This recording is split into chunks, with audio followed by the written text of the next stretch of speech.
Please welcome to the stage Editor-in-Chief of Bloomberg Editorial and Research, John Micklethwait.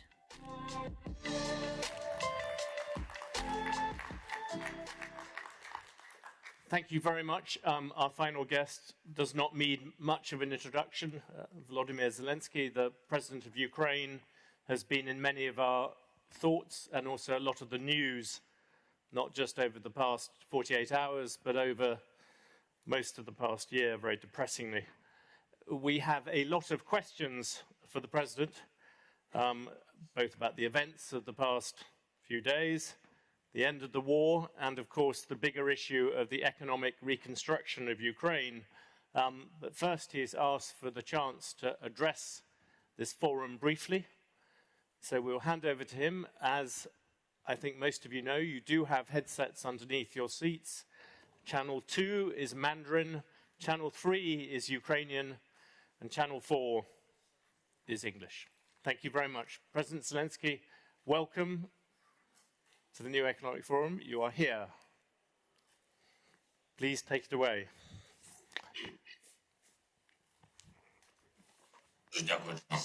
Thank you very much, John. Dear ladies and gentlemen, thank you for your attention to Ukraine. Our today's conversation finalizes practically the work of your forum, and this is very symbolic because the global situation will directly depend on when and how the Russian aggression will finish. You can see how many threats have been provoked by this aggression to the world. I'll give you just 3 examples, but there are more of them, much more than 3. Just now there was yet another terrorist attack. In the morning, dozens of missiles hitting civil targets predominantly. Russia is hitting the electricity and heat for people, heating power stations and other energy infrastructure. This is the daily reality in Ukraine, the Russian terror. This is why we're contributing so much effort to get the modern air defense and anti-missile defense from the partners. Plus, we have more than 1,000 kilometers of front warfare. What does it mean from the global point of view? Instead of investing trillions of dollars in the development of the human capital, the world is going to spend a huge amount of money to re-equip their weaponry. Additionally, now everyone is watching very carefully how we are defending ourselves in Ukraine, looking at the performance of the weapons, which tactics would work better, which defense systems perform the best. To be honest, just several countries could have been doing the same in terms of protecting themselves from aggression with the same intensity as we are doing this. It's just they don't have so many shells and weapons to do this. But potential aggressors and potential frozen conflicts that can spark up again are more than such countries that can defend themselves. So that we have a huge deficit of security because the more forms of terror Russia is using, and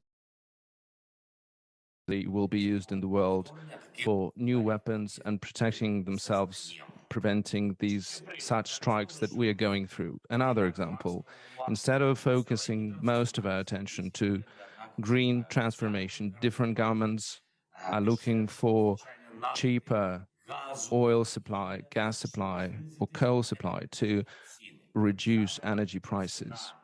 The price of energy and not the purity of energy becomes number 1 for many countries. And this wouldn't have been the case had it not been for Russian aggression and the use of energy resources by Russia as a weapon.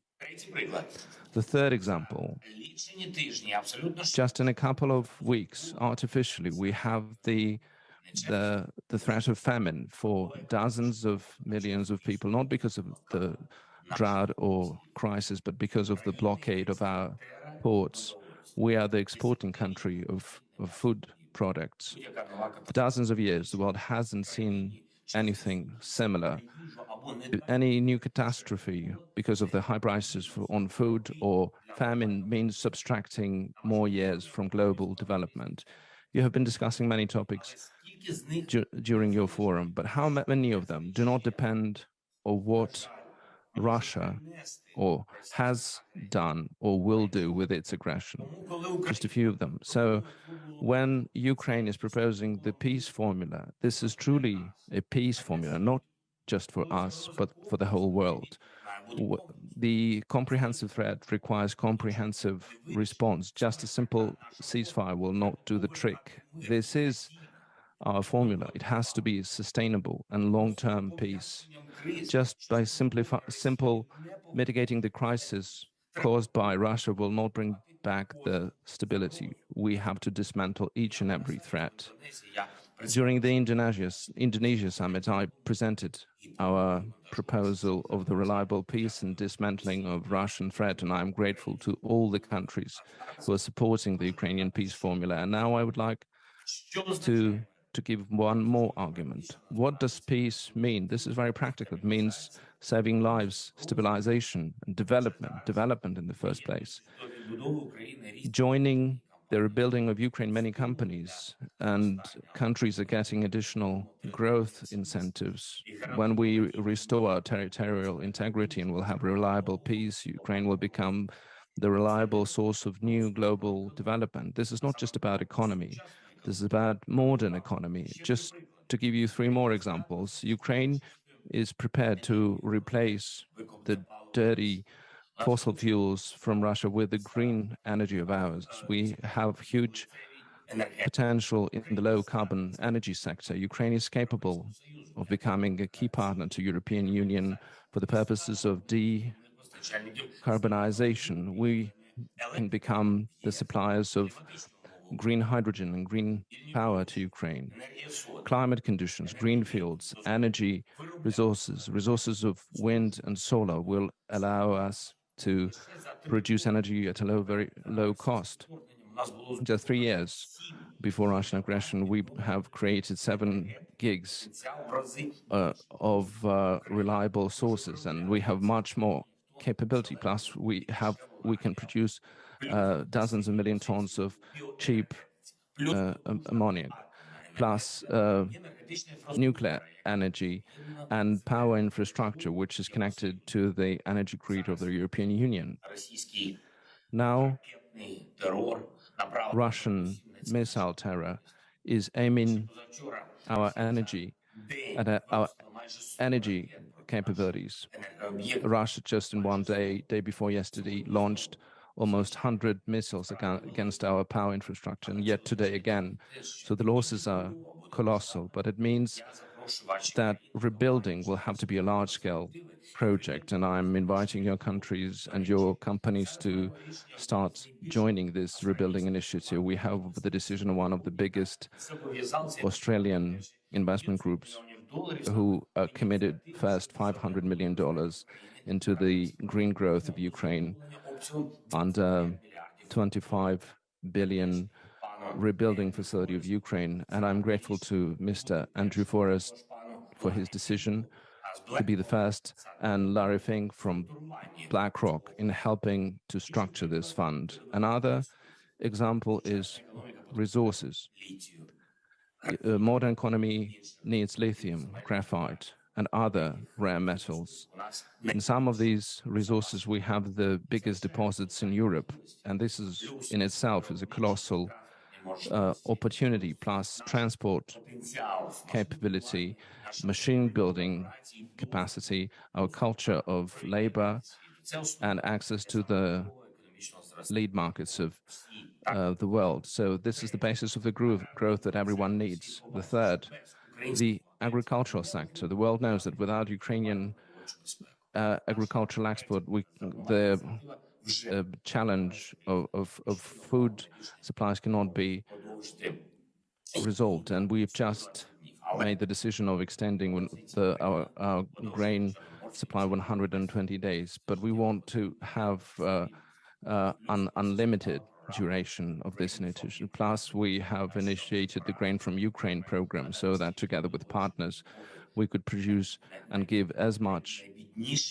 food support to the poorest countries as we can. But bringing back peace to Ukraine means that we will not just be able to stabilize the market in response to the crisis, but to safeguard the food stability and prevention of any further crisis. And I just have given three examples. There are much more of them. The peace in Ukraine is a global need, not just the peace or simulacra of ceasefire which Russia would abuse to prepare for the new war, but the real peace. And I know we can achieve this, but for this we have to safeguard the global unity. We have to be protecting the global honesty, impose more pressure on Russia for the terror, and cooperate together with us for the future development. Thank you very much again for your attention. Let us reach reliable peace. Slava Ukraini. President Zelenskiy, thank you very much. You have a...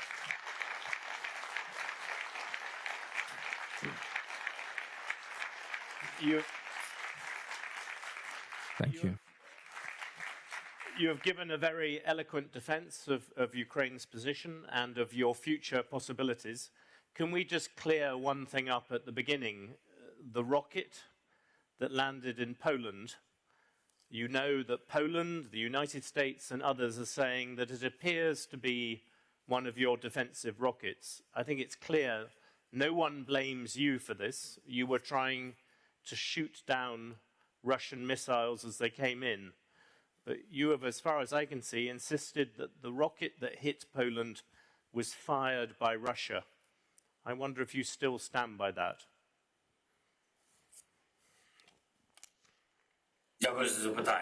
Thank you for this question. First of all, everyone has to understand that there were about 100 missiles that were launched on that day. And I'm grateful for the world for the support of Ukraine with air defense and anti-missile defense. But nevertheless, you can see what are the consequences and aftermath of the Russian war. This is not the first time that the whole missile, a piece of missile of Russia falls down on the territory of another country. Some time ago, the same thing happened. The pieces of the Russian missiles fell on the territory of Moldova, and it was aiming at Ukrainian territory. I don't know what happened this time. We don't know 100%. I think the world also doesn't know what happened 100% in that situation. But I'm sure that this is a Russian missile, and I'm sure that we were launching the air defense missiles, but we can't say specifically that this was the air defense of Ukraine, although we are grateful for not being blamed because we are fighting against Russian missiles on our territory. But nevertheless, we have to be fair and honest. Until the investigation is over, we can't say what kind of missile or what pieces of which missile fell on the Polish territory. What we have seen, the pictures, the diameter of the hole, shows that it couldn't have been just the remnants of the air defense. That's what the military told me. But again, I would like to emphasize that the most important is for the investigation to take place. Yesterday, we insisted for us to be part of joint international investigative group, and late at night we got the confirmation, and early in the morning our professionals will go to the site and will be part of this professional investigation. Thank you for clearing that up. Since the summer, your military has made enormous progress in regaining your territory, most obviously Kherson. I suppose the question I have for you is, what about Crimea, which Vladimir Putin annexed in 2014? Is your war aim now to retake Crimea, or would merely taking back the Donbass be enough?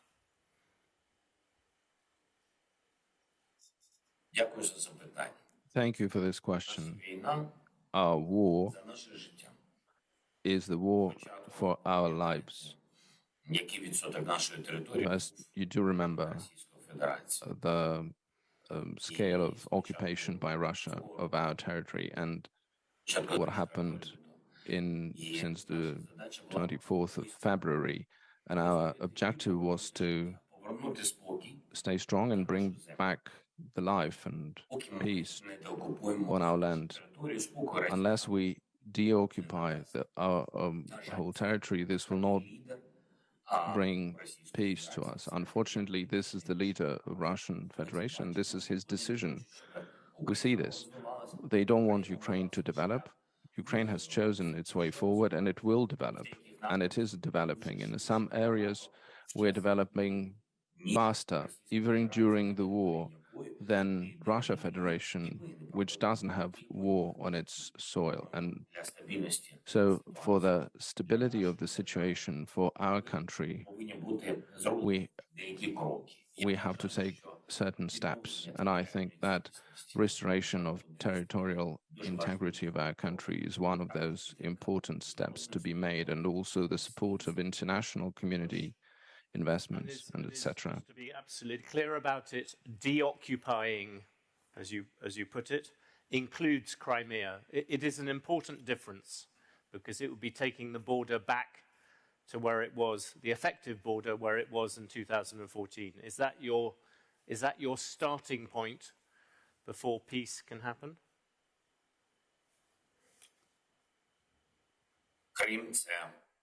The Crimea is part of Ukraine. This is not just a state within a state. It's part of our country and part of our sovereignty. Therefore, indeed, the occupation of the Crimea and Donbass will bring the end to the war.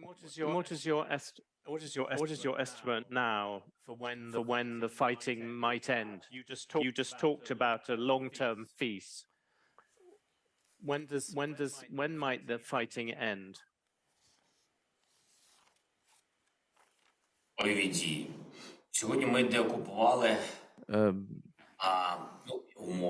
As of now, we've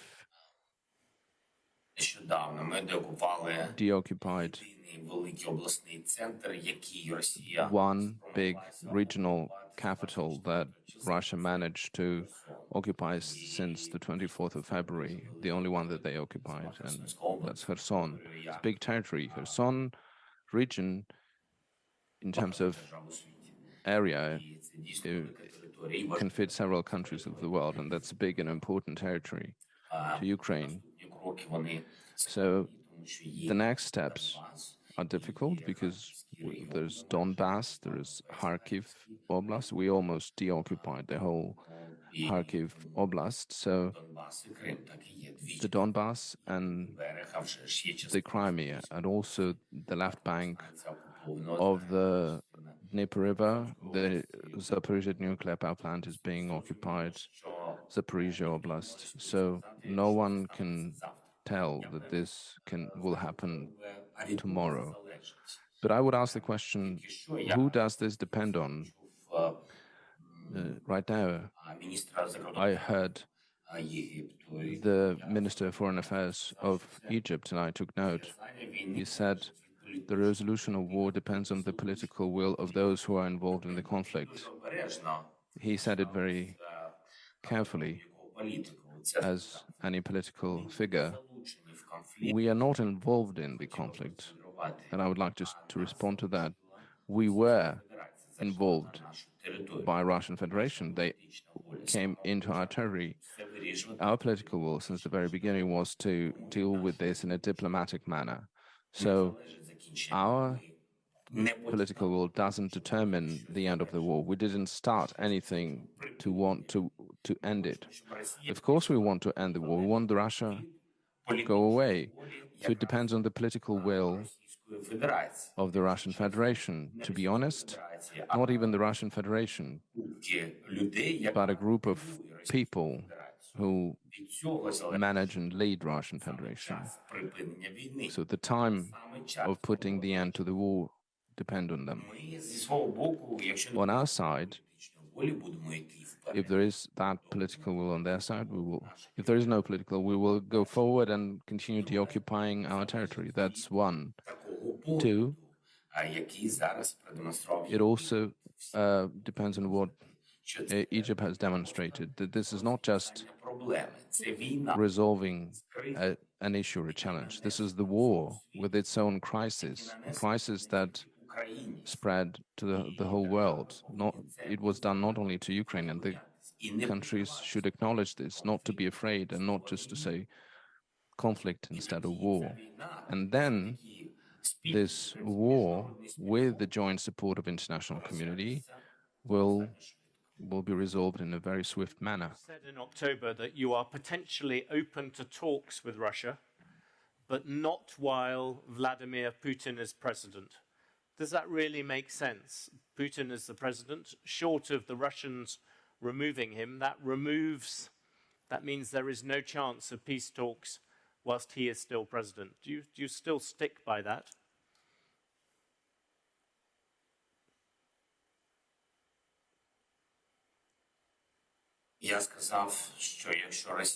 As I said, if Russia does another referendum, pseudo-referendum that is not acknowledged by anyone in the world, if they acknowledge our territories as their territories, the leader with such position will not be acknowledged by us. Me as a president cannot have any negotiations with him. That's what I said. And they conducted the referendum, and I said there's no point of talking to this person. There's no point. He will not change his policy. This is the occupying policy. He's talking about peace, just like he said, just during the G20, and on that same day, just with this audacity, he launches 100 strikes against Ukraine. What can we talk about? Putin is not one person. These are several people, and there's nothing to talk about with these several people today. If tomorrow they are prepared to take the peace formula, if they are ready to withdraw from our territory, deoccupy Ukraine, and acknowledge that this is a tragedy and not just a mistake, that this is a tragedy of them being aggressors, if they are ready to compensate, or as it is prescribed in the peace formula, if they're ready to accept it, only then we can start thinking about talking to this group of people. And if in Russia there will be other people who would be prepared on the diplomatic level to acknowledge the peace formula in any format, but first of all acknowledge our territorial integrity, that we are a subject, that we are same people as they are, that they will have to acknowledge that you can't destroy Ukrainians, you can't rape people, you can't kill children. If such people will appear in Russia, we are ready to talk to them, of course. You've described very accurately the way that the Ukrainian economy has got hit, contracted by, I think, 30% of the past year. You have inflation at 26%. You've got around 40% of your power facilities out in the attacks. The question of how you get the economy going again, what are the industries you want to focus on? And you have an audience of investors. Where is the place that you most want investment from abroad and help from abroad?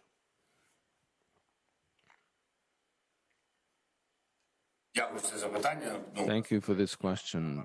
First of all, I think that we're doing all we can, and the world is helping us in protecting the sky, and 40% of our energy infrastructure was hit, so energy is very relevant. Also, gas production is another priority sector. We have not shrinked our IT sector. It's growing, to the contrary. So some of the technologies that we have developed before the full-fledged aggression, some of the technologies really triggered.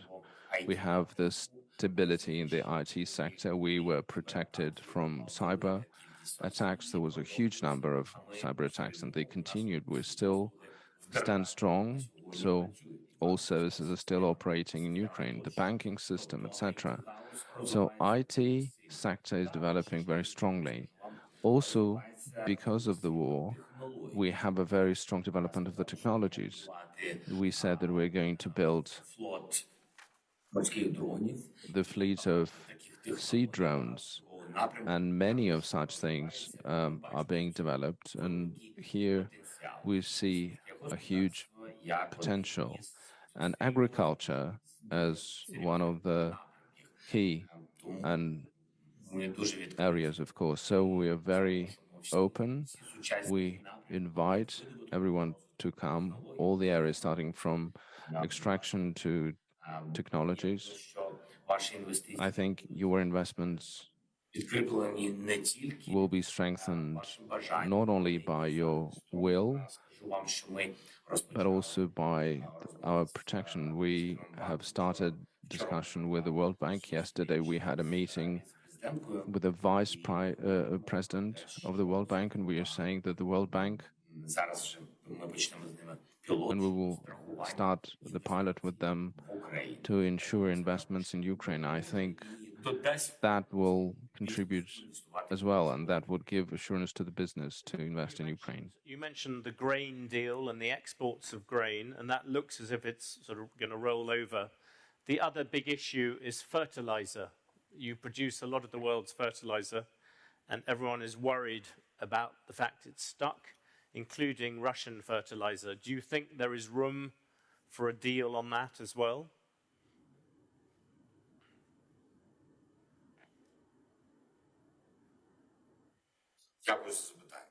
Thank you for this question. Grain deal is already extended. This is not negotiated, so it's already a fact. 4 months more, as I said in my statement, but one of the items of the peace formula is that it has to be unrestricted. Apart from the grain deal, you have to understand we have grown strongly in logistics. We have built different pathways during this war in the several months, and that's another area where the investments could come, and we invite them. And also the processing industry. You're talking, so I think you mentioned the ammonia transit. I said that we can agree to this only if the humanitarian aspect of exchange of all our soldiers to all their soldiers. We don't want to trade with Russia and help them, because this is our enemy, and unless they change the tactics, this is not possible. The only where we can talk about the UN, about the chemicals, about the fertilizers, I explained this to the General Secretary, and all the partners know this. Only if we will exchange all the captives, our captives for their captives. Ukraine is dependent on foreign financial aid. The European Union has, I think it's roughly $3 billion a month, and yet some people think the European Union has been quite slow to deliver the money it's promised. Why won't Brussels move faster to help you?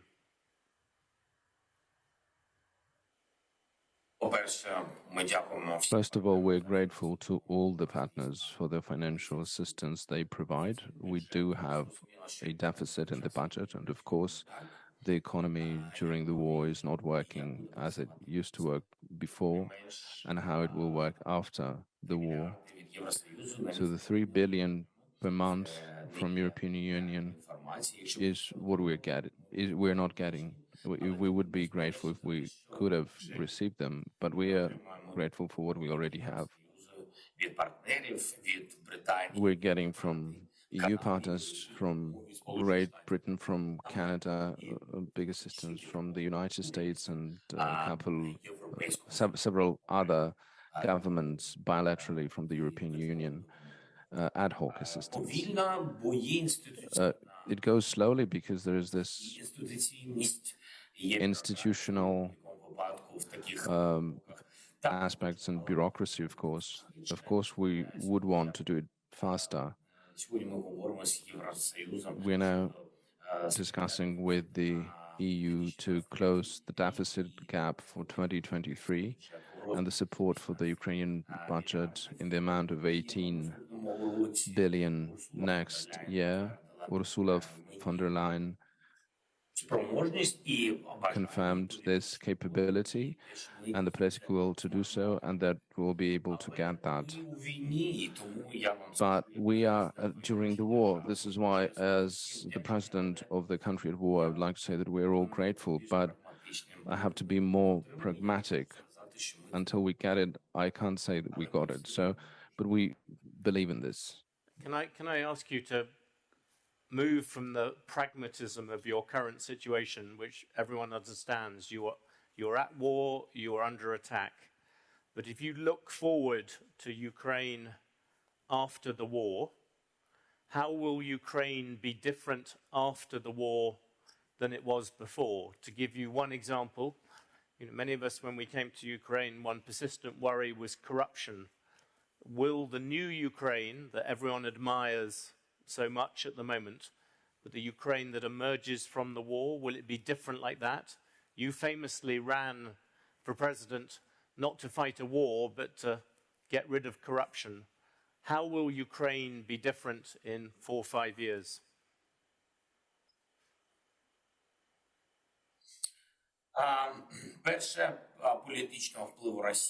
First of all, there will not be political influence of Russia on Ukraine, and secondly, there will not be influence of Russian capital. They withdrawn from our companies. We've pushed them out. The political parties that they were influencing are banned, and they will not participate in the next election.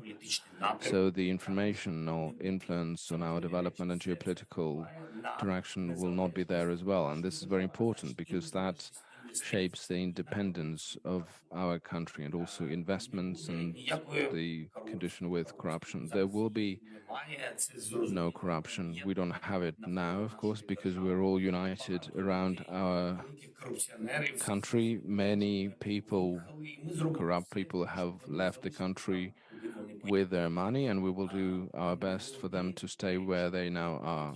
The most important things that we have to focus on. We are united. Only those who want to protect their country. No one will be able to forgive corruption in future after the war, because we've lived through very difficult challenges and war. Technologically, there will be no corruption, because during this time we will have done everything to make sure that it works online. We already have cuts in the management of our government agencies. There should be less government in the business, so this is why we're doing all services digitally.